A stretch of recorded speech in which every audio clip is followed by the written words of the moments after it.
Makiaria thutha wa gĩikaro kĩa hamwe atongoria a gĩkundi gĩa kũnyabara ũtambũrũkia wa mahinya maugĩte nĩ ũhoro wa kĩeha Mangabana kũruta mũkana wa kwaga gũthũrimwo cikaro-inĩ cia maseneta makĩgwatia gwĩtio mahaki. Bribery of public officials undermines the foundation of devolution. If true, both those who pay and those who receive bribes must face the full force of the law. As Kenya Devolution Civil Society Working Group, we are saying Kenyan citizens must address this.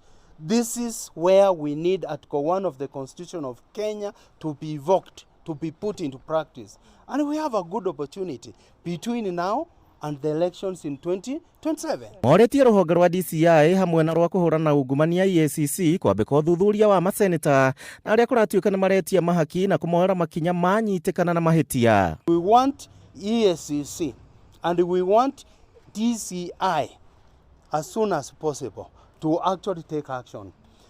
There are many. You go, take your time and talk to people in counties.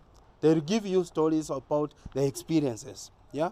So between senators and the governors, sometimes you wonder who is telling the truth and who is telling the lie. Ameba maugĩte kũrĩ na ungumania mũkĩrũku na Akenya nĩo marekorwo gwati-inĩ wa kwaga gũkinyĩrwo nĩ tabarĩra cia ũthii wa na mbere matũũra-inĩ. Wananchi suffers when accountability fails. Stalled audit means stalled accountability, and stalled accountability leads to stalled development.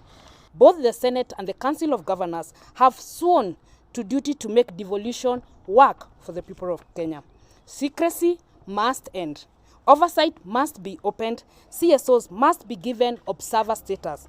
The people must be allowed to watch. Ningĩ nĩ moretie kĩgĩna kĩrĩa kĩgayagĩrwo kaunti kuongererwo mendekithia-inĩ ma bajeti ũndũ ũrĩa maugĩte magavana matikoretwo na kĩgĩna gĩa kũigana. County governments are underallocated resources. A case in point is the budget policy statement before Parliament, which has allocated only 420 billion to counties in the financial year 2026-2027, which is far below the CRA recommendation of 458 billion. Mũingĩ ihinda-inĩ o rĩu nĩ ũrĩtio kũũria atongoria arĩa mathurĩte ciũria ciĩgiĩ ũhũthĩri mũũru wa kĩgĩna na kũrĩa mabatiĩ gwĩtagia mathabu ma ũhũthĩri wa kĩgĩna gĩkĩ gĩa kaunti. Handũ-inĩ ha Inooro TV, njĩtagwo Gĩcimo Joseph.